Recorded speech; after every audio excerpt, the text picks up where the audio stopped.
Senhor presidente, com a palavra. Muito bom dia a todos. Vamos partir para mais um dia de congresso e realmente este dia está, aliás, como os outros também estiveram, bastante movimentado. E nós vamos começar com a nossa colega, a Glória Alice, que vai falar um pouquinho sobre arbitragem. A Glória é da cidade de Cuiabá. Por favor, doutora Glória. Bom dia, colegas. Não é bem a arbitragem. A arbitragem, a gente pega o gancho da lei que foi aprovada e nós estamos trabalhando mais em mediação. A mediação é uma técnica nova, quer dizer, nova não, nova no Brasil, mas é uma técnica de resolução de conflitos e que é uma possibilidade a mais para nós que somos profissionais da paz, do direito, né, da paz social, e que nessa onda toda que existe contra cartórios e contra a nossa própria profissão, né, como um todo. Então, eu acho que é Dr. Juan Carlos Vezula, e é uma coisa fantástica. De modo que, sabe, eu pedi ao Zé Maria este espaço somente para dar um alô para vocês no seguinte sentido. Dia que tiver na cidade de vocês um curso sobre mediação e arbitragem, por favor, não olhem com preconceito. Vão até as pessoas que estão se dispondo a fazer esse tipo de trabalho e confiram. É uma coisa excelente e que tem muito a ver com as nossas funções. Nós já fazemos isso quase que naturalmente, só que tem uma série de técnicas de aprimoramento disso que a gente faz naturalmente, que é fantástico. Fantástico mesmo. Eu dou o meu testemunho que eu fiquei abobada. Quando eu fui fazer o curso de mediação, eu achava assim, a mediação a gente faz todo dia, a gente está sendo imparcial, mas tem umas aprendizados que a gente ganha com isso, que é só fazendo para entender e para vocês perceberem. De modo que eu só peço que não tenham preconceito, tá? Se tiverem oportunidade, façam e vocês vão verificar o ganho que vocês vão ter em termos profissionais. Obrigada. Aliás, Glória, também sobra alguma coisinha para nós, né? Toda essa conversa para títulos e documentos, não é isso? Com certeza. Porque pode ser o acordo feito por instrumento particular ou por instrumento público. Isso. Sendo particular, deve ser registrado em títulos e documentos. Em títulos e documentos. E o mesmo o contrato que se faz entre as partes para a mediação é passível de registro em títulos e documentos. A Glória lá em Cuiabá, ela tem notas e o anexo de títulos e documentos, certo? Então você, né, está nas duas pontas. Então tá bom. Muito bem, meus amigos. Para combater essa onda, né, que nós estamos vendo contra cartório, principalmente de imprensa e tal, temos que fazer, logicamente, alguma coisa para combater tudo isso daí.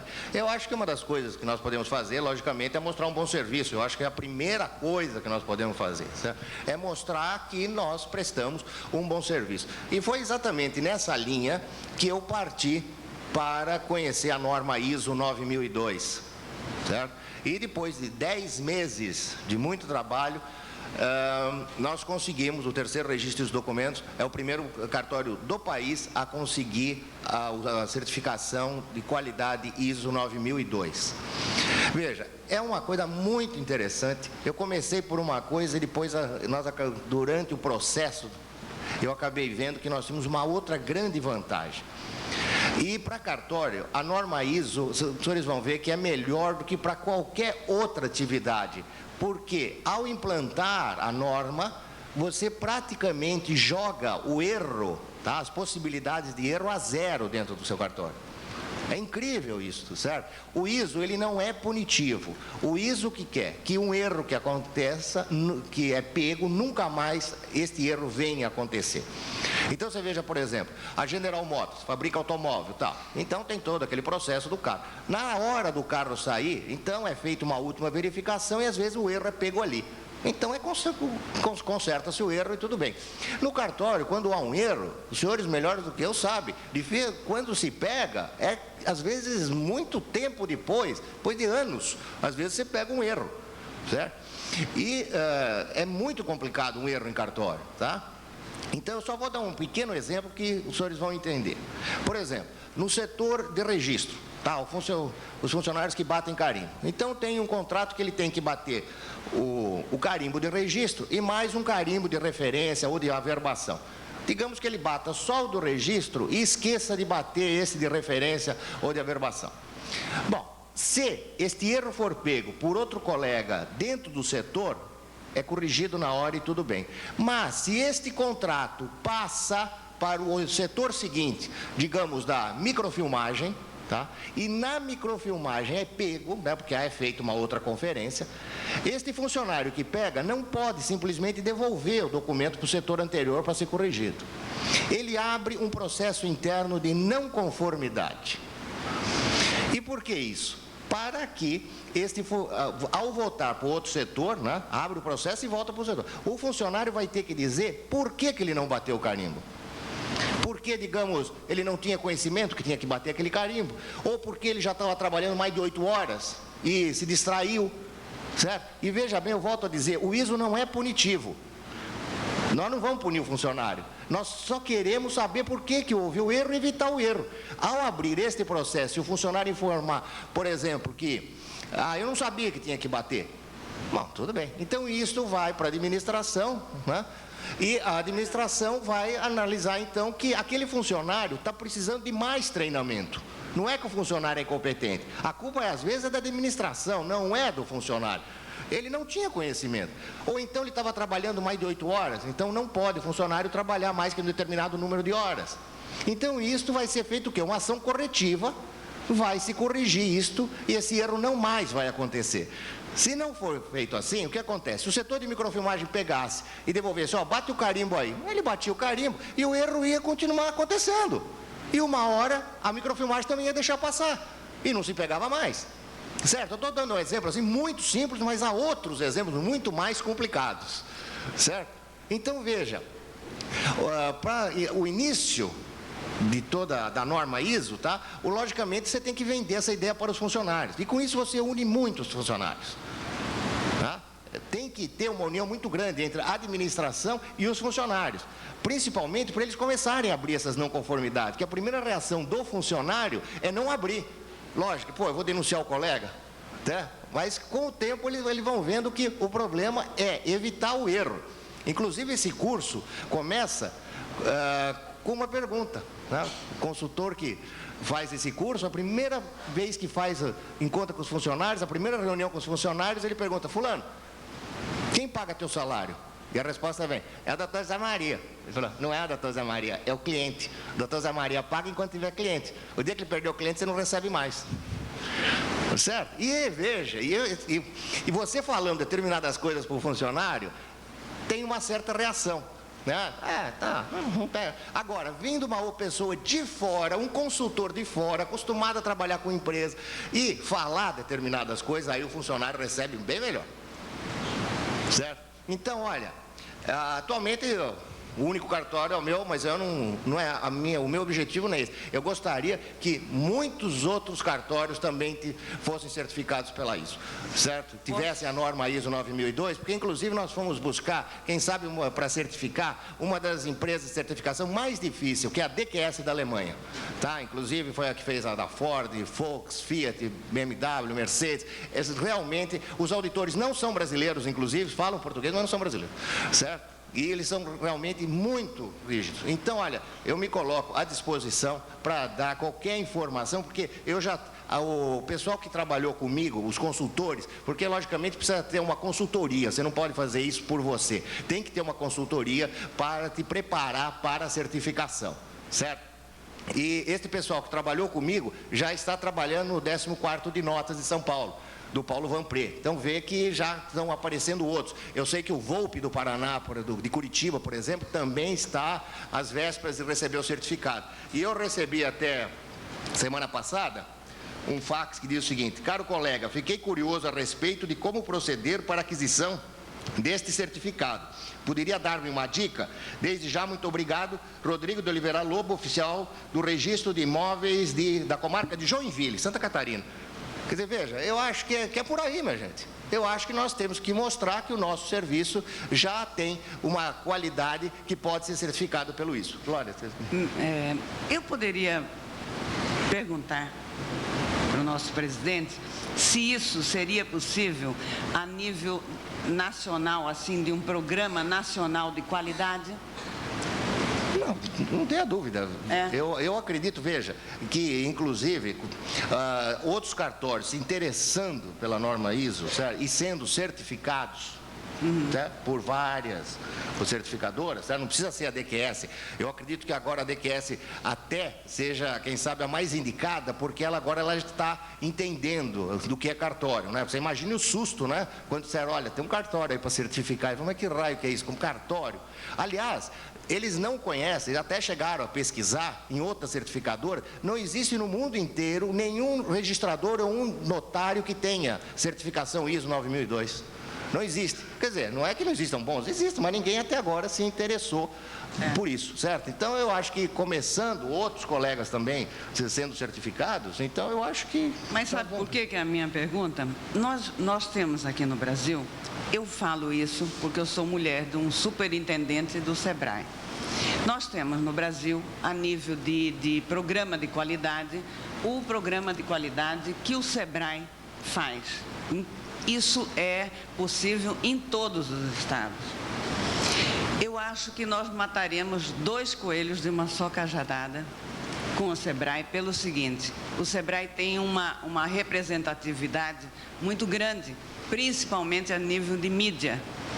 E a gente faria um contato, um grande convênio do SEBRAE nacional com um instituto, por exemplo, de títulos e documentos, ou colégio notarial, ou IRIB, ou todos juntos e mais o SEBRAE nacional, para que fosse deflagrada uma campanha a nível nacional, em todos os cartórios.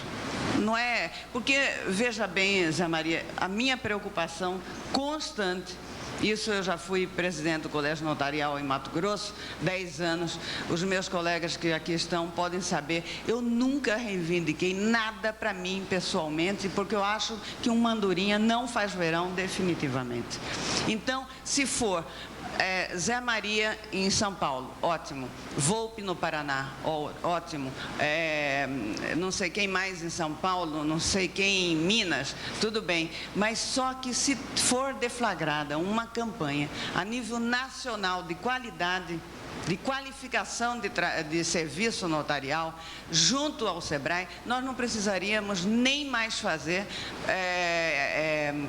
empenho junto à mídia para melhorar a nossa imagem. Já ficaria automaticamente melhorado. Bom, você não tem a dúvida, veja, minha ideia. Veja, não interessa só nós temos alguns cartórios certificados, o que interessa é a instituição, não adianta, porque quando se fala mal de cartório, lá vai o pessoal com ISO e tudo, não resolveu o problema, não tenha dúvida, quanto a isso, não tenha dúvida nenhuma, mas é um primeiro passo, porque toda instituição tem que ser fortalecida, não adianta.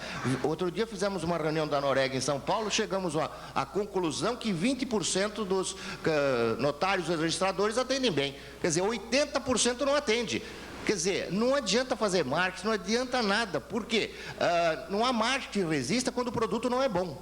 Não tem condição de se fazer, certo? Mas eu queria passar a palavra para o Marco Antônio, que é da Qualimil, e que foi a consultoria que nos assessorou para a norma ISO. E eu gostaria que ele falasse rapidamente sobre a norma ISO 9002, para que os senhores tenham uma ideia de como ela funciona. Marco Antônio, por favor. Pessoal, bom dia. É uma satisfação estar aqui com vocês. Essa norma, eu vou ser bem rápido, porque o tempo é curto e eu sei que vocês têm mais coisas para fazer hoje em dia. Então, é o seguinte, essa norma ISO surgiu na Europa, na Suíça, é uma norma aplicada mais para a indústria, começou sendo aplicada para a indústria. E depois se viu que ela era útil também para serviço. O que vem a ser a ISO?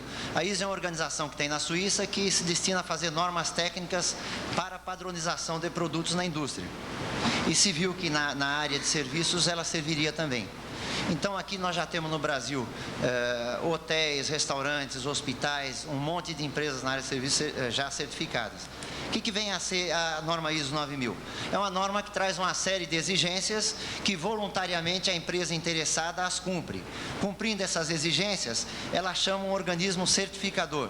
Esse organismo certificador faz um exame, uma auditoria e atesta que a empresa cumpriu aquelas exigências. Tá? Então, basicamente, bem resumido, é isso daí. Quais as vantagens que a ISO traz? Diminui o seu retrabalho, faz com que você erre menos, torna a comunicação mais fácil internamente, porque durante o processo de certificação ISO e de implantação dessa norma, você tem que conversar muito, é um processo de muita conversa, muito diálogo, tanto horizontal como vertical. Facilita então a comunicação, faz com que você veja os seus problemas. Os problemas vão aflorar durante esse processo. O cartório do Seu Zé Maria, para mim, foi um grande privilégio trabalhar lá, e ainda estamos fazendo lá uma série de coisas, e o pessoal passou a conversar mais. Lideranças apareceram lá no cartório, de monte. Então a coisa fluiu para um lado melhor ainda do que a gente pensava.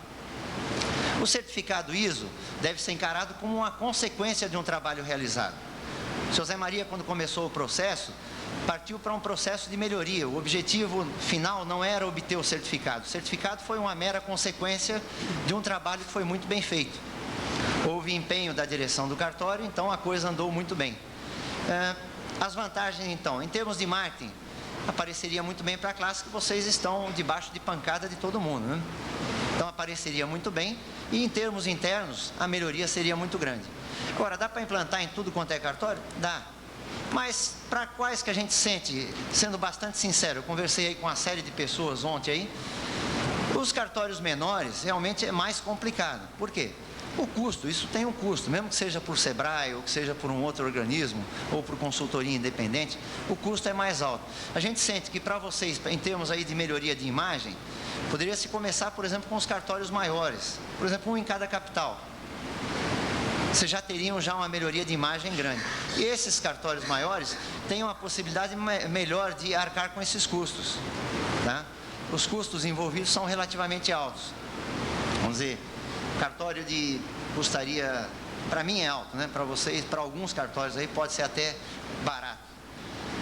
Em termos aí do organismo certificador, o trabalho do certificador é por 3 anos. Você passa naquela provinha, recebe o seu certificado e por 3 anos é válido esse certificado. A cada 6 meses ou 1 ano, você passa por uma nova avaliação. A sua qualidade vai estar sempre sendo avaliada pelo certificador. Então, não tem jeito, difícil o padrão cair. Uma que o pessoal tem vergonha na cara, já ganhou o certificado, não vai deixar a bola cair. Então, a coisa funciona mais ou menos assim. É capaz que eu perca o emprego, porque o Seu Zé Maria está bem por dentro aí das ações corretivas, das não conformidades. Então, se ele não abriu aí uma consultoria, a coisa vai bem, a gente continua agindo. E se vê que até o Seu Zé Maria, que é da alta direção, que não, embora ele fosse bastante envolvido, mas não era ele que executava as coisas. Mas a pessoa fica por dentro, todo mundo pega aquela cultura. E o importante é a gente analisar os nossos erros. Então, aqueles relatórios de não conformidades que o Seu Zé Maria falou, servem como fonte de melhoria. Aquilo que falou, principalmente na parte da manhã, o nosso conferencista lá, o Dr. Laís Ribeiro, é aquilo que a ISO faz. A ISO faz com que a gente pense um pouco, onde nós estamos errando, por que nós estamos errando. A partir da análise do erro que você começa a melhorar. Se você varrer o erro para debaixo do tapete e não pensar nele, ele vai acontecer de novo. Então a ISO, durante o processo ISO, a grande vantagem é a melhoria da comunicação e a conversa que vai acontecer entre todo mundo envolvido. Isso vai fazer com que você melhore naturalmente. Tá? E para os pequenos, a gente reconhece que é mais complicado.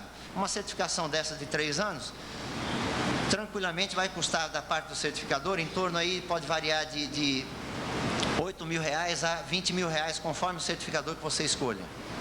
Tá? Nós temos no Brasil cerca de 30 organismos certificadores atuando, a maioria deles são estrangeiros. O Seu Zé Maria optou por uma certificação internacional reconhecida no mundo inteiro. Eu acho que é uma boa escolha, embora pode fazer por um nacional, não há problema. Tá? A vantagem, então, essa melhoria é uma das grandes coisas. Como que funciona esse processo? Você decidiu, sentiu que o teu registro, o teu cartório, necessita da ISO 9000, chegou à conclusão, analisou, você parte para o processo de implantação. Tem gente que faz internamente, tem empresas que faz internamente sozinho, sem ninguém. Agora, uma coisa que, passando então, decidiu fazer, começou, contratou um consultor ou decidiu fazer sozinho, você vai atendendo aqueles requisitos que a norma traz. A norma é que nem uma lei, ela traz uma série de exigências.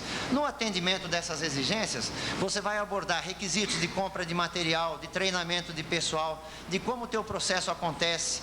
A norma fala de inspeção e ensaios. Pô, inspeção e ensaios? Eu não tenho inspeção e ensaios no meu registro. Tem. Quando alguém te entrega um documento, você verifica, é um documento de PJ, você verifica se as partes estão devidamente qualificadas, se está assinado o documento, uma série de requisitos, se o objetivo da empresa é um objetivo lícito. A norma básica que a gente segue para isso são as leis. Então, as leis são verificadas. Você faz uma inspeção no documento, uma verificação, você examina o documento. Qualquer exame que você faz num documento em processo de registro, em qualquer fase, é uma inspeção. Então, essas adaptações que a gente faz. Tá? São feitas essas adaptações e você já faz isso daí. Num cartório que esteja funcionando com um mínimo de qualidade, você já faz isso, você já inspeciona o documento. Então, em muitas atividades, a gente meramente escreve procedimento. Qual que é a tônica da norma ISO? É escrever procedimentos e motivar as pessoas para que elas executem aqueles procedimentos e deem sugestões de melhoria. Então, nesse processo de escrita de procedimentos, a gente percebe muita coisa que está errada e se corrige já nessa escrita e já se faz a melhoria. Tá? Então, implantados esses procedimentos, que a gente tem basicamente um manual da qualidade, onde você descreve de modo relativamente resumido como a qualidade acontece nas suas atividades, no seu registro. Depois você tem a documentação de nível 2, que seriam os procedimentos do sistema da qualidade. Ali você vai dizer como você atende às coisas que a ISO te exige. E você tem num terceiro nível as instruções de trabalho. Por exemplo, como eu recepciono um documento? O que eu verifico num documento de PJ na hora que eu recebo ele? Numa ata de um condomínio, de um prédio daqueles, o que eu verifico nela para ver se ela está correta? Tá? Como que eu bato os meus carimbos num documento? Como que eu dou o número do registro? Isso daí é tudo escrito nas instruções de trabalho, que é a documentação de nível 3. E tem também na documentação de nível 3, a gente não pode deixar de seguir as leis, as normas legais vigentes no país. Então, a Constituição Federal, a Lei de Registros e aquela documentação toda da Corregedoria. Tudo isso você tem que seguir. Essa documentação você segue e é uma documentação de nível 3. Quando você implanta esse processo, você tem que treinar pessoal. Durante a implantação desse processo, você escreveu, você acha que já está em condições de chamar uma certificação, você começa com um processo interno de auditoria interna da qualidade. As auditorias internas da qualidade vão acender as luzinhas e mostrar onde que você está falhando. Então, existe um processo interno de auditoria interna. As auditorias internas vão te mostrar onde você está errando. E você vai corrigir. Então, é um processo de melhoria contínua. A ISO não se choca com qualidade total, como muita gente pensa. A ISO apenas é o primeiro passo. A ISO não é como muita gente pensa, quem tem ISO está lá em cima no céu na qualidade. Não, quem tem ISO significa o seguinte: ele já pensou no processo total de prestação de serviço dele e escreveu basicamente como isso acontece. E ele saiu de uma qualidade no chão e atingiu um padrão de qualidade, um determinado padrão de qualidade. Algumas empresas, quando começam esse processo ISO, já estão até acima. O seu Zé Maria, quando começou, a qualidade dele já estava no alto. O que acontece? Vamos encarar que quem não tem ISO e não tem qualidade nenhuma está lá no chão. Quem implantou a ISO, vamos dizer que o patamar seja nessa altura aqui da mesa. Para você passar na ISO, você tem que passar acima da mesa. Muita gente, na hora de começar o processo, já está acima da mesa. Só que ele não documentou como que o processo dele acontecia. No caso do seu Zé Maria, a maioria das atividades ele já atendia. As atividades apenas não estavam procedimentadas. Ele não dizia, num papel por escrito, como que ele verificava se o documento podia ser registrado ou não. Ele não dizia como era feita a microfilmagem do documento. E como que a gente diz isso daí? Essa é a dica que a gente quer transmitir para os pequenos cartórios aqui. Você pode escrever individualmente lá no seu cartório. Escreva como é que você executa cada uma das suas atividades. Mas não escreva que nem um romance, escreva de modo simples. Eu vou executar uma operação aqui. Estou no meu posto de trabalho. Meu trabalho é fazer isso. Eu pego o copo, examino e coloco desse lado. Os copos enviam numa esteira, eu faço isso. Tem gente que para escrever essa operação pega e escreve, examine o copo e passe à sua esquerda. Tem outras pessoas que já dizem assim, olhe para a direita, leve a mão à frente, aperte o copo com o dedo indicador e polegar, dê uma pressão 2,4 kg por centímetro quadrado, traga o copo para a frente, numa velocidade de 2 metros por segundo, veja isso, veja aquilo, mova o pescoço para a direita. Tem gente que na hora de escrever uma instrução de trabalho, escreve essa instrução de trabalho com detalhes que são inúteis. Você gasta tempo, gasta dinheiro e engessa a sua empresa. Cuidado também com o trabalho de consultoria. Existem consultores e gente que chuta. Para o consultor deve ser encarado como? O consultor é um sanguessuga que gruda na sua empresa e procura passar a maior parte do tempo lá. Se ele puder passar 2 anos, ele passa 2 anos. Tá? Tem gente que trabalha diferente. Se puder passar 6 meses, passa 3. Diminui. Então, procure escrever suas instruções de trabalho de modo bem simples, bem claras. Isso qualquer um de vocês pode fazer. Primeiro, faça o fluxo do seu processo. Qual que é o seu processo? Eu tenho recepção de documento, eu tenho exame do documento, aí o documento é carimbado, é feito isso, é feito aquilo, vai lá para a microfilmagem, depois da microfilmagem eu escaneio. Para cada atividade dessa, escreva um procedimentozinho simples. Qual que é o procedimento simples para isso daí? Escreva um procedimento de 30 linhas, 20 no máximo, 30 linhas. Provavelmente você atenda cada coisa dessa. Treine o seu pessoal nisso. Na hora de escrever esse procedimento, converse com o seu pessoal. Muitas vezes um cartório pequeno não consegue ter um consultor, que eu julgo para a maioria das vezes, para a maioria dos cartórios, o ideal. Por quê? Vocês não têm tempo de pegar e aprender qualidade. É mais fácil um consultor aprender um pouquinho de cartório e fazer, porque a atividade de vocês é muito simples. Tá? É bastante simples, não tem... É claro, a forma legal é complicado, são outros 500. Mas o consultor não precisa saber detalhes da lei, ele tem que ter uma ideia geral. Então, é fácil de aprender e de fazer isso daí. Então, vocês podem tocar muita coisa. Então, já voltando, com o processo já implantado, já documentado, começam as auditorias internas. Você chegou à conclusão que a sua quantidade de erros, as suas não conformidades chegaram a um nível baixo, você seleciona um certificador. Antes de selecionar o certificador, traga o certificador no seu cartório para conversar, mostrar quais são os seus problemas. Analise custo-benefício. Há diferença de preço gigantesca entre os certificadores e entre consultorias, e tudo você tem que ver preço, tá? Chamando o certificador, selecionando o certificador, veja se a auditoria de acompanhamento dele é semestral ou anual. Qual o preço dele, o que está incluído no preço dele. Passado isso daí, o certificador vai lá, examina a sua empresa, ele vai comparar se o que a norma exige, a tua empresa atende. Se você atender, durante um processo de auditoria, no seu Zé Maria, foram 2 dias, 2 auditores. Como era uma atividade pioneira, quem veio foi o chefe do organismo certificador no Brasil, um alemão, o seu Michael.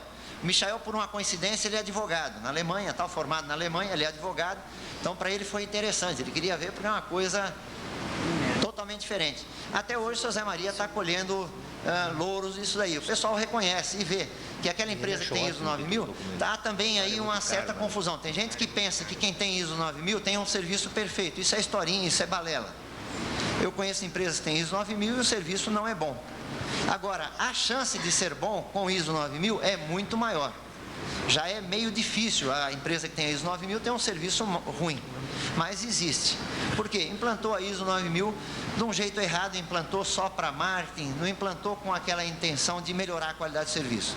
Quem implantar com a intenção de melhorar a qualidade do serviço, com certeza vai acontecer o que aconteceu com o seu Zé Maria, a coisa vai melhorar.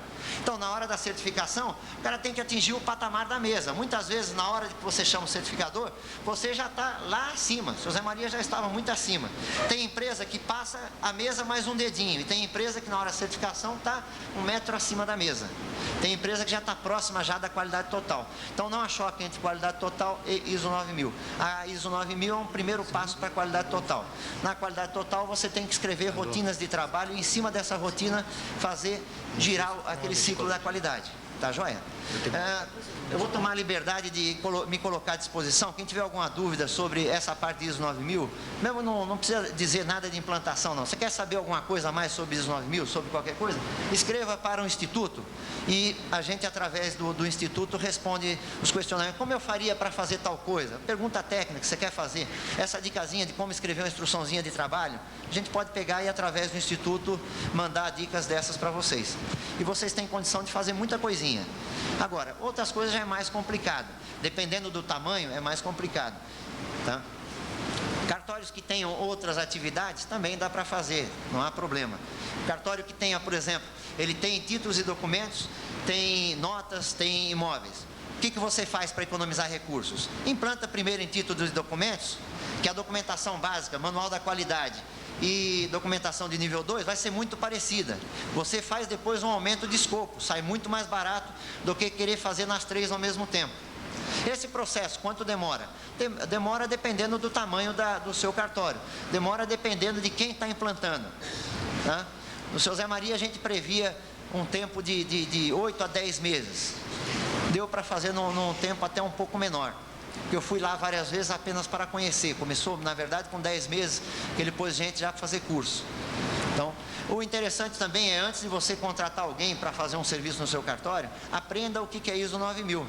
Por exemplo, nossa mulher faz uma compra boa na feira, por quê? Ela conhece os legumes, ela conhece o que está comprando. Toda vez que eu vou na feira, eu chego em casa e levo uma bronca. Por quê? Eu não sei fazer feira. Então, eu compro mal. Então, analise isso daí. E analise a relação custo-benefício. Eu julguei aqui pela conversa que eu tive, pela a minha pouquinha experiência que eu tenho nessa de títulos e documentos, que é mais adequado num primeiro momento, pelo menos, para os grandes. Os grandes é mais fácil de chegar lá pelos custos envolvidos. Os pequenos é mais demorado. Mais demorado em termos de, aliás, mais custoso. É mais rápido para um pequeno, muito mais rápido. Agora, escrever essas instruçõezinhas de trabalho, qualquer um de vocês pode, isso é interessante que faz. Agora, escreva a instrução de trabalho conversando com a pessoa que executa a atividade.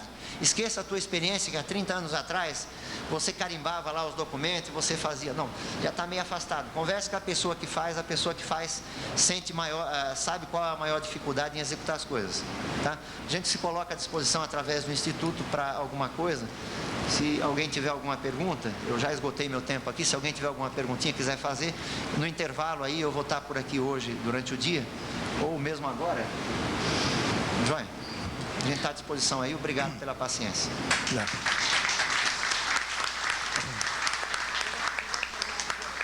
Eu fiz questão de trazer o Marco Antônio, né, para que ele desse o que é realmente a norma ISO e tal, e eu acho interessante, realmente a qualidade acaba crescendo e, como eu disse no começo, o erro praticamente vai a zero. Então eu acho a norma ISO para cartório, eu acho que é melhor do que para qualquer outra atividade. O Marco Antônio vai continuar aqui o dia todo, se alguém quiser ter mais detalhes, ele está à disposição.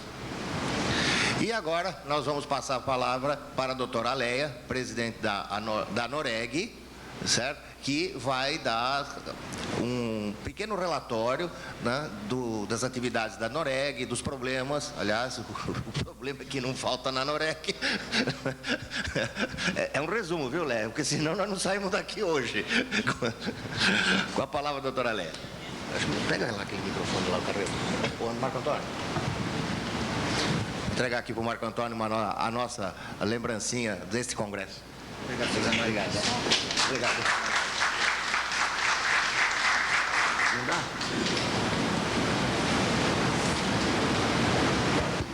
Isso, aí você fica mais fácil. Bem, bom dia a todos. Com uma honra para a NOREG Brasil e um prazer pessoal para mim, velha registradora, reencontrar amigos e fazer novas amizades. E estar aqui aprendendo no terceiro Congresso Brasileiro de Títulos e Documentos de Pessoa Jurídica eu estou aprendendo a ser titular de um novo cartório do futuro. E isso me emociona muito. Agora, eu há um ano atrás conversei com vocês em Cascavel e falei sobre a NOREG. Era um negócio até eu falava, parecia um pouco o nome de remédio, etc., para vocês se conscientizarem. E hoje vou começar o meu relatório e dizer que hoje nós temos no Brasil 20 NOREGs estaduais. Isto já é um início de uma conscientização. A nível de lideranças, a nível não gosto da coisa, em plano de lideranças. Agora, eu gostaria de conversar mais com vocês, um pouco pegando o Laí Ribeiro, que eu estou aprendendo, a hora de consertar o telhado. que nós precisamos consertar o nosso telhado. Antes da chuva. Na chuva não vai dar. Da tempestade não vai dar. A Noreg tem feito, nós temos aqui, eu estou fazendo tempo de relatório mesmo. Nós temos no dia 4 deste mês, eu puxei um relatório de todos os projetos de lei que, de uma maneira ou de outra, vão afetar notários e registradores no Brasil. E são milhares. E isto nós temos a pressão constante, como dizia ontem, como o magistério Dr. Dipp, que dizia, são 5 centenas de homens que estão ali, às vezes sem saber porquê, legislando sobre a gente. Agora nós temos que contribuir para que essa legislação seja bem feita. Então, a Noreg tem feito isso, uma representação jurídica e política nossa. Nós temos feito muita coisa que não aparece. O Zé Maria é um parceiro, ele é o diretor de documentos de pessoas jurídicas da Noreg Brasil, é um parceiro, é um interlocutor constante meu, pelo bom senso, pela qualidade de profissional que ele tem. Ele sabe que muita coisa que nós temos feito não aparece. Não aparece, nós trabalhamos em silêncio. Agora, a minha parte, eu circunstancialmente e apenas por razões geográficas, estou na presidência da Noreg. Mas ela está sendo feita, bem ou mal, com a ajuda da nossa diretoria, da diretoria atual. Agora, eu preciso da ajuda de vocês.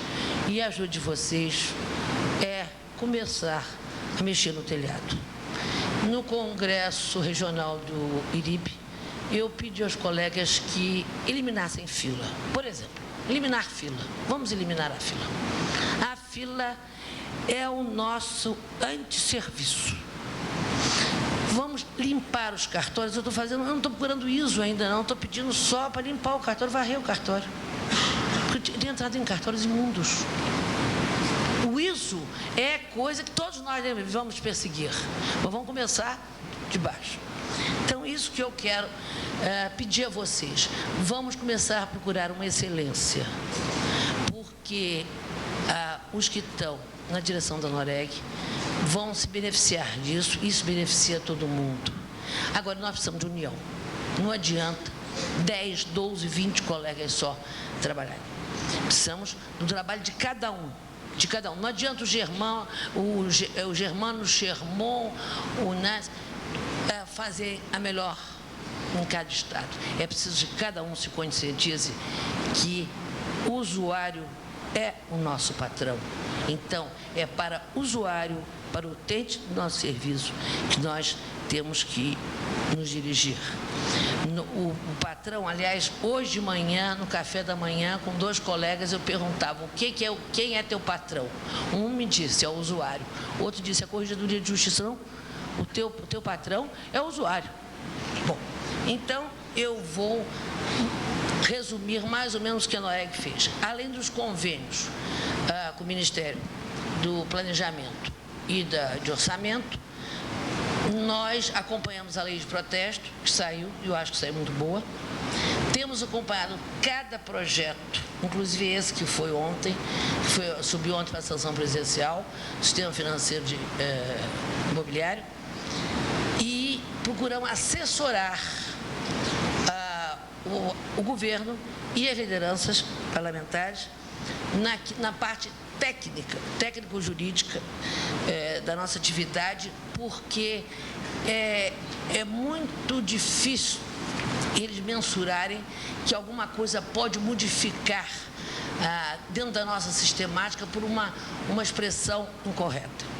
Bom, nós temos hoje um problema sério, todos sabem, eu vou passar por cima, mas todos sabem que é a gratuidade do registro civil, que é é a meta hoje grande da comunidade solidária e nós não podemos bater contra a comunidade solidária. Tá? Então, nós temos que arranjar uma fórmula, arranjar uma solução para a dignidade dos nossos colegas do Registro Civil ser mantida e que nós continuemos a prestar um serviço de registro civil à altura. Estamos aos colegas da diretoria, que representam a atividade, os segmentos, para que ele dê parecer, ou aos institutos membros que fazem parte da Noreg. Nós temos procurado fazer isso de alguma maneira, uma maneira muito, vamos dizer, muito silenciosa. Agora, nós temos um problema da mídia contra nós. E esse problema da mídia, você não pode bater de encontro à mídia. Esse problema da mídia nós temos. Como é que você modifica a mídia? Melhorando o seu próprio serviço. Entendeu? O Lai Ribeiro falou aqui sobre criar um lobby. Quando nós vamos lá, 4 pessoas, já os jornais dizem grande lobby dos cartórios. Só que sabe que são 4, 5, 6 pessoas. Parece que são grandes. Mas é o Germano, o Zé Maria, o Sherman, sou eu, o Léo. Então, somos muito poucos. Nós não temos o lobby. E para o lobby, e para melhorar essa imagem, nós precisamos de recursos, inclusive. Então, eu quero que cada um faça o exame de consciência. Eu vou... É muito rápido. O Zé Maria pediu para me falar muito rápido, me pegou ontem à noite. Então, eu quero um exame de consciência, assim, o que eu fiz para melhorar a minha atividade? Eu prestei melhor o meu serviço, eu auxiliei financeiramente numa campanha de melhoria de imagem, eu estou contribuindo para que o usuário, ao sair do meu serviço, do meu cartório, saiba dizendo, isto tem que ser mantido porque está sendo bem prestado. Porque as coisas inúteis dançam. Desculpe, doutor Dipa, eu estou usando dançar, não é muito correto não, mas dançam. As coisas inúteis dançam. É uma virada de mundo, é a mesma coisa que limpar.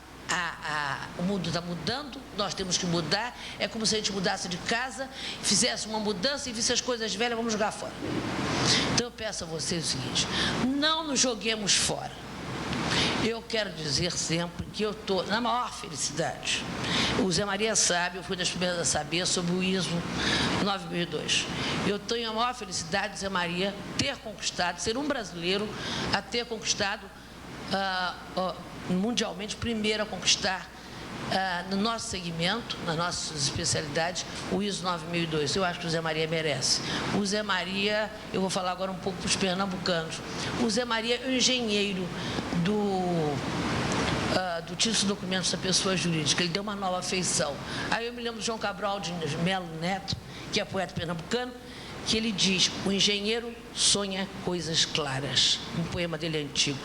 O Zé Maria sonhou claro, o Zé Maria conseguiu para título de documentos, pessoas jurídicas, conseguiu para todos nós. Muito obrigada a vocês, muito obrigado, Zé Maria. Eu espero que seja outro presidente de Noreg que venha ao próximo congresso. Agora, eu virei como congressista normal. Muito obrigada, bom dia.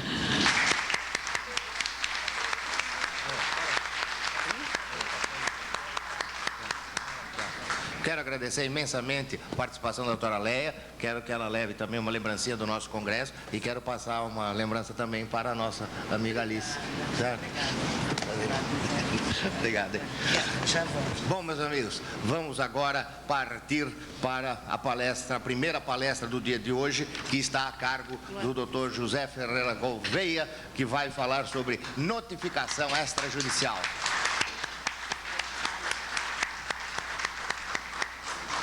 Gostaria também de pedir que viessem à mesa 2 colegas nossos, o Germano Toscano de Brito, de João Pessoa, e também o Dr. Michel Lois, 7º Registro de Títulos e Documentos de São Paulo, capital. Chama o Graciano, que ele escreveu sobre o... O Graciano também, por favor. Obrigado. E vamos passar a palavra então ao Dr. Gouveia. Bom dia. Em primeiro lugar, não é uma palestra. Então, vamos conversar aqui sobre notificação e esperar que vocês que dirijam essa conversa, fazendo as perguntas, colocando as dúvidas que tiverem sobre o trabalho de cada um de vocês nas serventias. Mas antes de começar a falar sobre notificação, eu queria falar sobre esse assunto aí de fila em cartório. Eu tenho uma experiência que gostaria de deixar expressa aqui, nessa oportunidade. O meu escritório em São Paulo fica ao lado de onde se situava um tabelionato. A fila do tabelionato se confundia, ela saía do cartório e ficava na calçada, e se confundia com a fila do ônibus. Ali há um ponto de ônibus também, você sabe o que eu estou falando. Sei. Bom, quando chovia, a fila do cartório ficava, o pessoal da fila do cartório ficava encostadinho na marquise para não apanhar chuva. Quando fazia aquele sol excessivo, o pessoal ficava também se escondendo do sol, ali na sombra da marquise. Todas as pessoas que trabalham por ali falavam daquilo, né, do absurdo que era aquela situação. Se você olhasse para dentro um pouquinho do cartório, alguns metros, você via uma cena indescritível, né? Havia caído uma parede dentro do cartório e o oficial pregou umas tábuas. Isso no centro de São Paulo. Quer dizer, a corregedoria interveio no cartório, o oficial depois foi afastado e o cartório hoje está sob intervenção. E o oficial parece que está lutando para voltar. Até os vizinhos se preocupavam com a volta dele. Não é porque era um mau vizinho, porque atrapalhava ali a entrada de um bar, por exemplo. Então, vejam, eu acho que com um pouco de seriedade, ele teria evitado tudo isso. Então, em primeiro lugar, é claro, como bem disse a Lei, é evidente que a conquista do certificado do ISO é muito importante. Seria ótimo se todos os cartórios do Brasil tivessem isso, né? Conseguissem isso. Mas, em primeiro lugar, vamos acabar com as filas. Vamos acabar com as filas dos cartórios, porque fila é uma coisa odiosa. É uma coisa odiosa. Então, toda vez que o sujeito chegar no cartório e ver que há fila, eu acho que tem que remanejar funcionário, ver o que está acontecendo e impedir que o cartório tenha fila. Ou então depois não se queixe aí que a Rede Globo faça essa campanha contra cartórios e os jornais digam tudo isso que tem dito sobre os cartórios. Bom, nos outros congressos já houve essa conversa sobre notificações. E eu acho que seria mais interessante nós começarmos a minudenciar alguns casos de notificação, alguns casos especiais, e daí talvez isso despertasse vocês para expor os problemas que comumente tem sobre esse assunto. Então, o Zé Maria fez aqui uma relação de problemas, de temas, e vamos começar vendo então quais os assuntos que ele colocou aqui. Quais as notificações que podem ser enviadas por via R? Bom, a lei, que eu lembre, admite apenas a notificação por AR feita pelo cartório de títulos e documentos no Decreto-Lei 911, né, da alienação fiduciária. Qual é o artigo? Segundo. A mora decorrerá do simples vencimento do prazo para pagamento e poderá ser comprovada por carta registrada expedida por intermédio de cartório de títulos e documentos ou pelo protesto do título a critério do credor. Então, somente nesse caso que o cartório, penso eu, poderia enviar a notificação pelo correio. Nos demais casos, o notificador deve pessoalmente procurar o destinatário da notificação para entregá-la. Não é isso?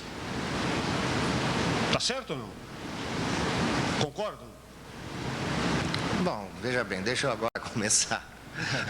Eu estou esperando. Eu acho. Veja bem, quando for comprovação de mora, tá? Eu acho que nós podemos mandar por AR também os contas quando for de leasing. E digo por quê. Por que pode mandar por AR? Vamos começar. Por que a alienação fiduciária pode mandar por AR? Porque se a prestação vence no dia 10, a pessoa sabe que no dia 11 ela já está em mora.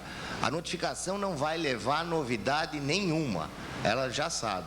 Por que a lei pede que seja feita essa notificação? É para provar que a financeira, mesmo a pessoa sabendo que já estava em mora, mesmo assim ela tentou comunicar a pessoa.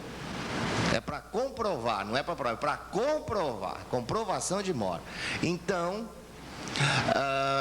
a lei pede que seja enviada ao cartório, que ela seja registrada e expedida por cartório. A lei fala em registro e expedição, não fala em entrega. Então, o documento é registrado e expedido por AR.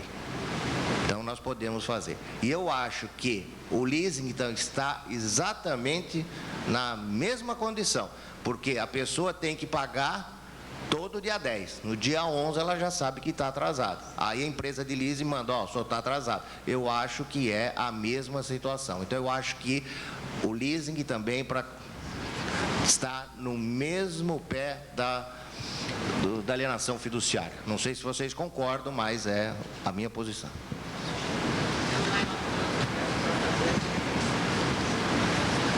Bom, aqui eu tenho um posicionamento a respeito da regra do artigo 160 da Lei dos Registros Públicos.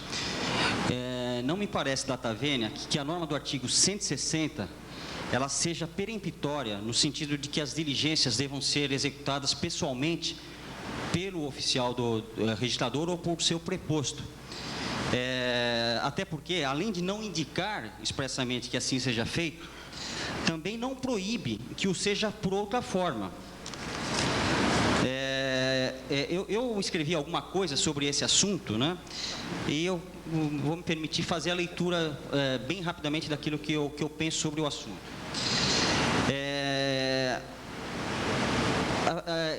Ademais, mesmo que se entenda que a entrega da notificação extrajudicial somente possa ser feita pessoalmente, o mesmo não ocorre com uma simples denúncia, ou uma entrega de um aviso, ou uma entrega de registro, tá? O certo é que o citado artigo 160, ele não comina nenhuma nulidade se o ato for praticado por outro meio, a requerimento do apresentante, verba gratia por carta com aviso de recebimento pelo correio ou enviada por meio de correio eletrônico, fax ou até mesmo internet.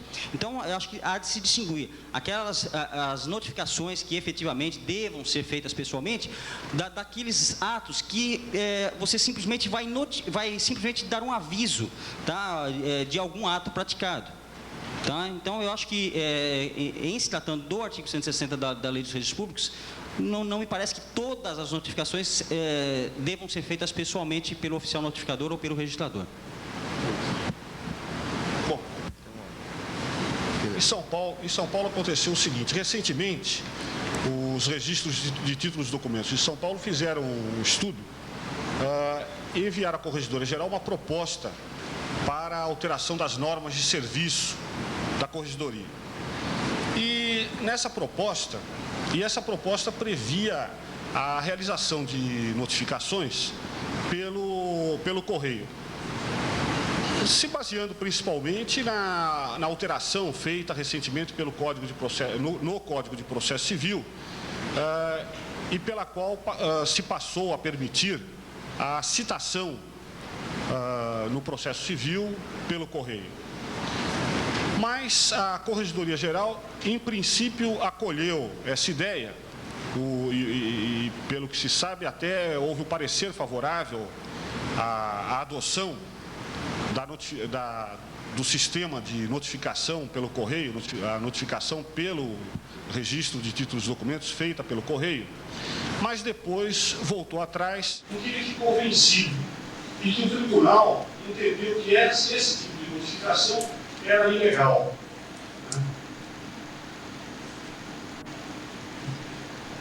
gostaria até de mencionar duas decisões judiciais,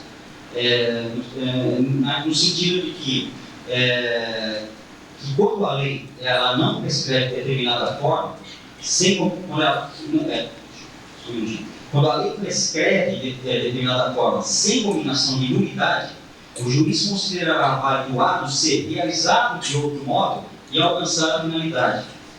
E além disso, existe também uma decisão interessante, que no sentido de que a notificação, a interpelação e o protesto podem ser feitos por via extrajudicial quando a lei não prevê expressamente a judicial. E aquela, a extrajudicial, ela não exige o mesmo rigorismo da judicial, sendo válida a interpelação ou notificação quando a carta, apesar de não entregue em mão do destinatário, ou seja, pessoalmente, tiver chegado ao seu conhecimento. Tá? Isso é jurisprudência, é RT 483/133, JTA 36/347. E também essa reposição, por exemplo, do professor Davi Dalvin. Como é que é feito nos outros estados? Vamos ver qual é a interpretação de outros estados. O Dom Gouveia deu a interpretação da Corredoria de São Paulo. Gostaria de saber. Raulito, nossa Rio de Janeiro, como é que é? No Rio de Janeiro, o juiz não aceita, por qualquer pretexto, a notificação respectiva com base na Lei 1911. Tem que ser pessoal. Não aceita. Tem que ser imediato. Nós temos problemas seríssimos com isso. O juiz tem que limitar muito o procedimento de notificação. Mas nem o caso da brasileira, vocês Não aceita. ela é expressa. Eles vão a respeito ali, é exatamente esse aspecto que nós queremos tentar, de uma forma legal, limitar o foco, modificando a lei. Isso, uma missão. Porque cada corredoria, cada juiz tem entendimento. Se eles estão passando por cima da lei e outros aspectos bem mais rigorosos, esse não. Esses são aspectos de janeiro. Eu queria ouvir a colega aqui da Pia, você já está pedindo para falar?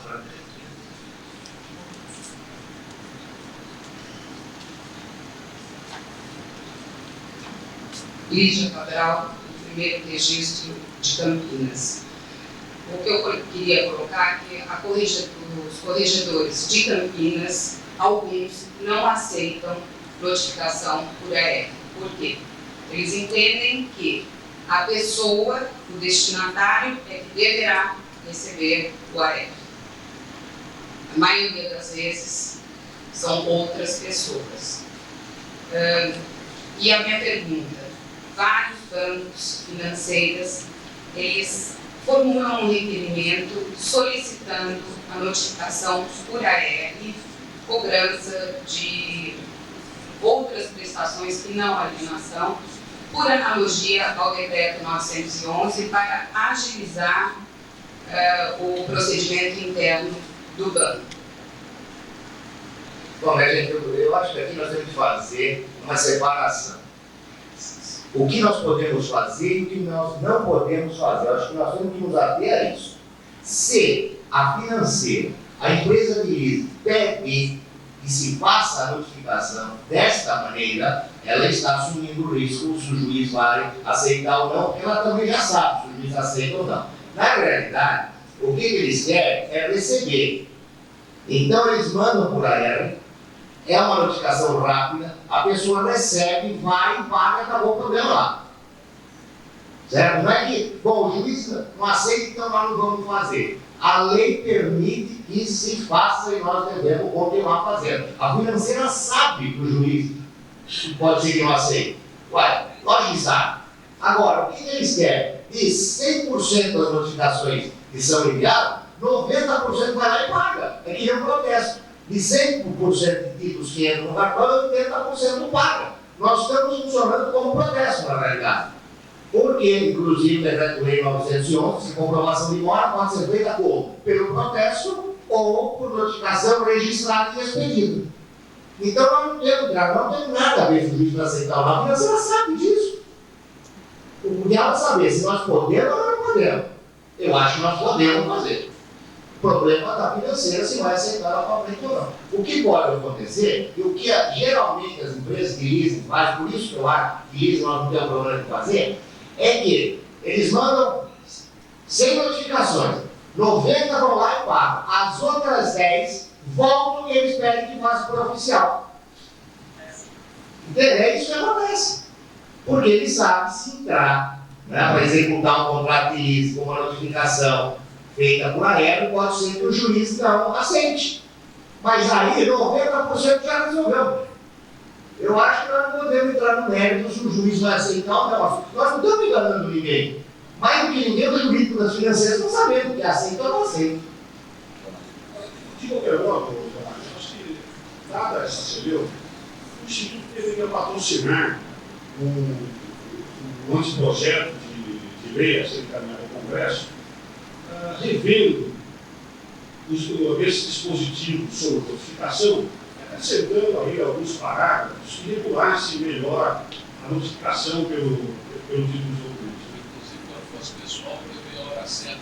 Isso, prever a hora certa, prever o edital. Né? Em suma, traçando um paralelo para o que ocorre nas comunicações dos atos judiciais, algo está regulado no CPC. Germano, eu queria dar Paraíba, seria interessante saber como é que funciona. Nós tivemos uma pressão muito grande com relação às financeiras, exigindo a notificação através do online. E nós resolvemos o problema da seguinte forma: preparamos um termo de responsabilidade, e quando a financeira chega e pede que façamos a notificação através de aéreo, ela deixa esse termo de responsabilidade, isentando o registro de termos de documento das consequências possíveis que possam ocorrer ou não com relação ao pedido de notificação. Eu gostaria de fazer um adendo.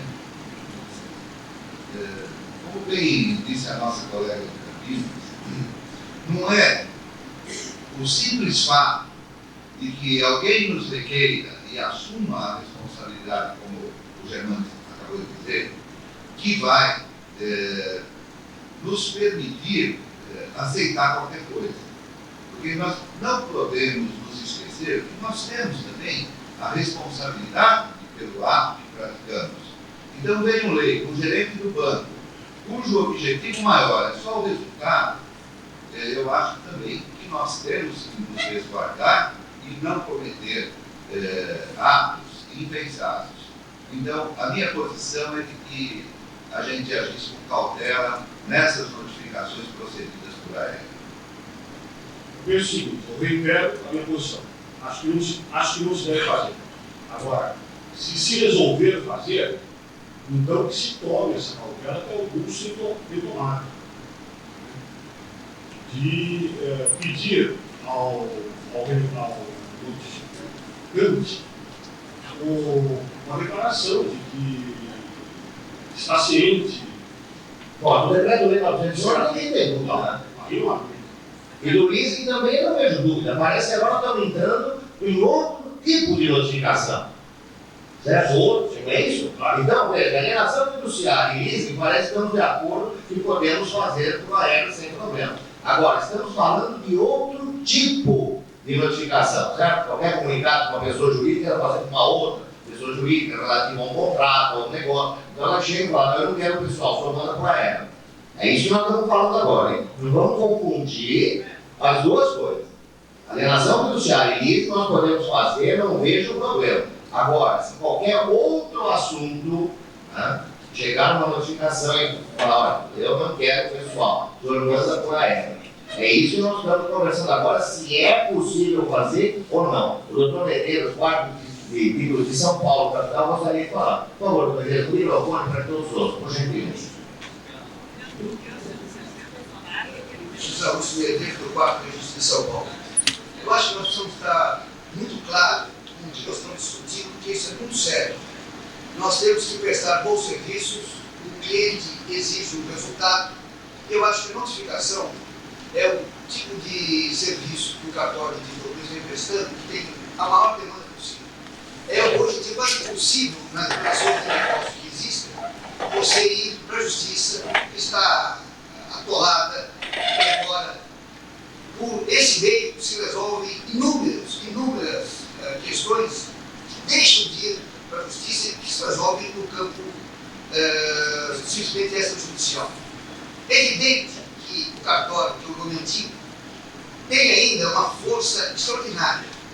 Quando um banco, uma financeira, um advogado, manda uma carta por um correio, para quem quer que seja, a outra parte recebe aquilo e diz, tudo é verbo, tenho que pagar a escola do meu filho primeiro, vou pensar nessa prestação depois. Quando recebe uma carta, um carinho, um envelope, o respeito é outro. Nós temos que dar respeito aos nossos serviços. Eu vejo essa coisa da seguinte maneira. Nós temos dois tipos de entrega ou de comunicação às partes. A notificação, propriamente dita, precisa ser identificação, que é uma seriedade embora, que só deve ser feita de acordo com o que está estritamente explicado na lei. Ou pela 911, ou no caso do ISE, já um pouquinho menos, vamos dizer, seguro. Mas deve ser feita a notificação pessoalmente, como prescreve a lei. Mas nada impede, a lei não diz nada, até o contrário, a lei apoia que seja entregue, vamos dar outro nome, esse segundo tipo, avisos. Está na lei a palavra aviso, entrega de avisos. Você comunica que foi feito o registro. Esse segundo tipo pode não entender a determinada parte, porque não pode confundir. Quer dizer, a parte tem intenção de fazer uma notificação pessoal e você entrega um aviso por fax, por correio, por que quer que seja. Então, a segundo tipo prevê, como disse o colega da parede, um tempo de responsabilidade, um requerimento, uma forma que fique clara que a parte quer esse tipo de serviço e assume a responsabilidade. As financeiras, os advogados, encarregados de exercício de cobrança, sabem que 95% das cartas enviadas nesses avisos aos devedores por cartório criam um respeito, criam um temor. Ele diz, o próximo passo é a previsão do bem. Quer dizer, desvoltou-se a fase de telefonar, de dar aviso do setor de cobrança da instituição. Então, ele quer que seja feito por cartório. Porque quando uma carta é registrada e enviada singelamente por própria parte, não tem a prova. Nós certificamos de que nós pusemos no correio e foi entregue no endereço dele. Não é a notificação pessoal total que possa criar agora, mas é um fator extraordinário, já de início de prova. E não há nada na nossa lei que proíba. Ao contrário, se vocês perceberem o artigo, o parágrafo 1º do artigo 162, diz claramente, tem uma palavra ou, a notificação, ou o certificado de entrega do registro. Então, por que ou? Quer dizer, a notificação ou o certificado de entrega será objeto e continua aqui. A lei já diz, já insinua que existem dois tipos de serviços que possam ser feitos. Nada impede de que, a partir do cartório, do nosso cartório, e diga, eu quero registrar esse documento e quero que você me envie por fax e certifique então por fax. É uma divulgação de um dos fatores mais importantes do registro, a publicidade. Então nós não estamos indo contra a lei, não estamos indo contra o desejo das partes e não estamos tirando desse tipo de serviço nada que a lei já não permite. Se isso não permitir que ele aprenda no veículo, é outro assunto financeiro, o advogado sabe disso. Então eu acho que nós devemos defender isso da luta, o assunto de que nós temos dois tipos de serviço, que é a notificação por registro e uma entrega de avisos ou de comunicação de registros efetuados, que há naquele da parte desse ponto eu concordo que nós precisamos deixar bem claro que a parte precisa assumir o risco de que aquele segundo serviço, que é mais, vamos dizer, de comunicação, de aviso, de permitir uma última hipótese ao devedor de cumprir com o contrato que ele assinou, seja feito até por correio eletrônico. Não vejo nenhum movimento. A parte sabe que aquilo vai ter 90, 95% de eficiência. Se quiser aprender o livro, o meio, qualquer coisa, é de complementar pessoalmente. Essa é a nossa posição e nós temos agido assim, com extremo sucesso, extrema cautela e extrema segurança. A parte sabe o que está fazendo, sabe da medida, e nós estamos ampliando o ciclo de serviço. Estamos sendo aquilo que a gente deseja ser um bom prestador de serviço. Por favor, Rio Grande do Sul, deixa eu só ouvir o Maurício, desculpe, foi. Tá, vamos aqui com a família do Rio Grande do Sul. Dentro da discussão que se travou aqui, eu queria trazer uma contribuiçãozinha. Evidentemente que o Brasil é Brasil, as peculiaridades locais são imensas. E a localidade de qual é? De Canoas, Rio Grande do Sul. Já ia citar o fato. Não todos da mesma não? Já ia citar o fato de que eu não poderei querer comparar Canoas, com cerca de 300 mil habitantes, com a São Paulo de milhões e milhões. Evidentemente que a sistemática é diferente. Agora eu estou estranhando, além dos aspectos legais e contados, um outro aspecto. Ou o correio de vocês funciona muito bem e o meu funciona muito mal, ou o meu sistema de intimação pessoal funciona muito bem e o de algumas outras cidades funciona muito mal. Porque a realidade que eu enfrento é de que se eu enviar qualquer correspondência com a ERP, a solução disso será dada em torno de uma semana, um mês, e às vezes nem um mês eu recebo o retorno. E a minha notificação pessoal, eu consigo fazê-la em 2, 3, 4 dias.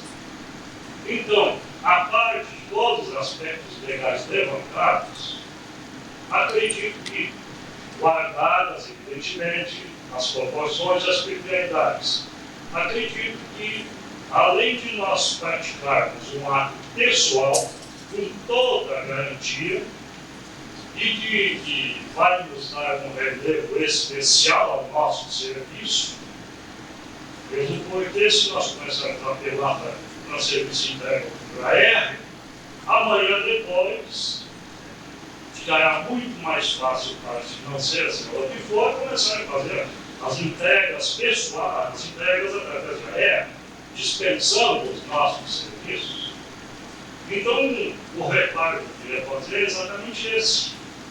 É de que, se houver possibilidade, e acredito que de certa forma, que nós façamos as intimações pessoais através de nossos funcionários, que terão muito maior garantia, não enfrentarão os óbices de uma possível discussão contra a sua validade, e ao mesmo tempo vai nos dar aquele relevo à nossa função e a garantia do cumprimento. Simplesmente isso. Não, tudo bem, eu acho que se a cidade tem condição de fazer pessoal, tal, porque depende, como se diz, do tamanho da cidade, certo? Se você tem condição de fazer através do Prevent, tudo bem, eu não vejo problema. Tá? Agora, em relação da financeira, como você disse, chegar a mandar direto, aí nós vamos encontrar o seguinte problema. A notificação, quando é enviada pelo cartório, nós provamos o texto que foi enviado. A financeira, ao fazer direto, você não sabe o que ela mandou lá dentro. O envelope pode até vazio que às vezes não recebe. Quer dizer, nós temos essa saída ainda, hein? Certo? Porque a financeira nunca tem. Porque nós provamos o que foi enviado. Se a financeira mandar direto, não se prova o que tinha lá dentro. Pode dizer, não, eu recebi envelope vazio e ficamos com isso. Vamos ouvir o Guaxupé, Minas Gerais, por favor. Muito bem. Doutor Gouveia e demais doutores componentes da mesa. Nicolau Palpino Filho de Guaxupé. Classificação oficial do registro de imóveis de documento de registro civil das pessoas jurídicas. Muito bem. Embora o artigo 8º da Lei de Registro Público diga que o serviço começará e terminará às mesmas horas em todos os dias úteis, e o artigo 9º será nulo o registro lavado fora das horas regulamentares ou em dias em que não houver expediente, sendo civil e criminalmente responsável oficial que der causa à nulidade. Primeiro, eu estou expondo esses dois artigos. Para, em seguida, expor o seguinte: a Lei 8.952, de 3 de dezembro de 94, dando nova redação ao artigo 172 do Código de Processo Civil, diz o seguinte, artigo 172, os atos processuais realizar-se-ão em dias úteis das 6 às 20 horas. Aí vem a pergunta, sabemos que a complexidade da vida moderna faz com que nossos dias se estendam até horas mais avançadas? Nós, oficiais do dito documento, poderemos proceder às notificações extrajudiciais das 6 às 20 horas? É a questão. Nós podemos, embora sejamos do extrajudicial, podemos pegar uma garupa nesse ato processual que sai das 6 às 20 horas? A lei somente alterou o 172 do CPC. Sei. Esse oitavo e nono não. Quer dizer que nós temos que nos manter ali.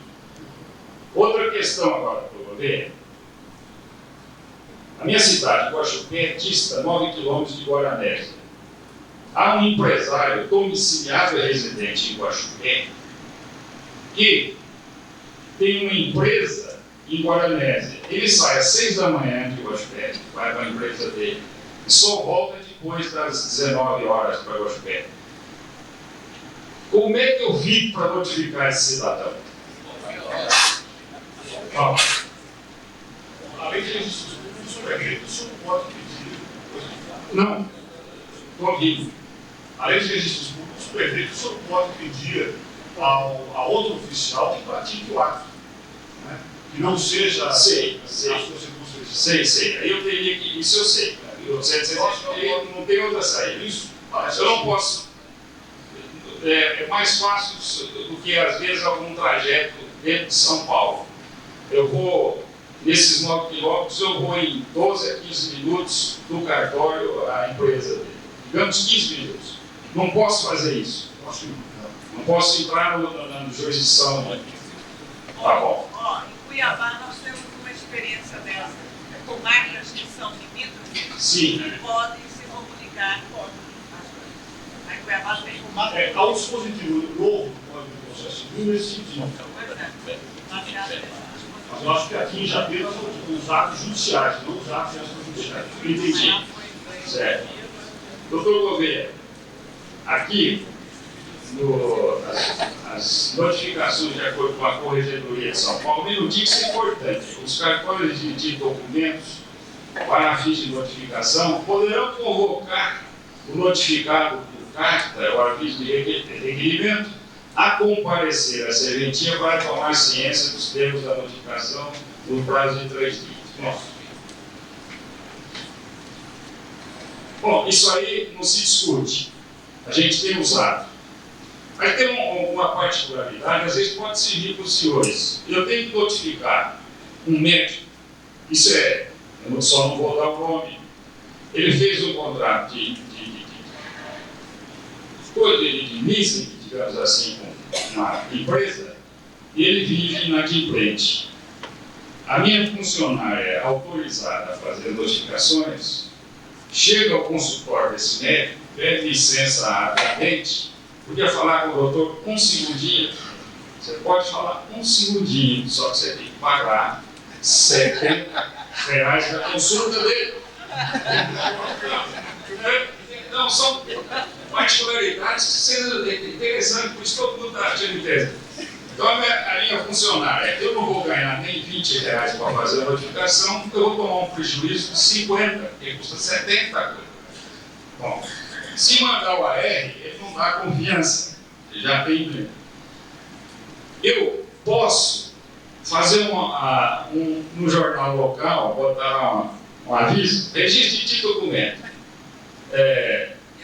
Vendedores inadimplentes da Fiat. Quem não compareceu ao registro de documento para retirar a notificação. Pode fazer isso? Não. Esse médico é ginecologista, não? Não, eu não sei como. Porque a sua funcionária está num caso interessante. Não, é isso aí. A gente se surpreende com esses casos. Muito bem. Eu queria pôr no jornal, porque aí anarquiza de uma vez, ou ele fica bonzinho e vai lá tirar todo mês tem uma cobrança desse cara. Ou ele fica bonzinho e vai lá retirar, ou como é que vai fazer? Eu acho que você deveria guardar em um momento em que ele entra ou saia do escritório, uma coisa assim. Alguém até enfiou aqui na cabeça. Se Cascavel fez aqui um edital de notificação extrajudicial. Veja, a lei não prevê isso. A lei prevê essa forma de comunicação de ato judicial, mas não para o extrajudicial. Por isso, aliás, seria interessante nós termos apresentarmos um projeto para alterar a lei de registros públicos quanto à notificação extrajudicial, prevendo até mesmo a notificação por edital. Né? Só que não tem validade. Desculpe, quem fez. Nós temos em São Paulo que é experiente de mandar o aviso para que a pessoa venha ao cartório. Mas, pois é, mas em São Paulo permite-se, então, que o cartório peça uma carta ao destinatário da notificação e o convoque a comparecer em cartório para receber a notificação. Mas aí é ele mesmo quem recebe, ele é o procurador. Né?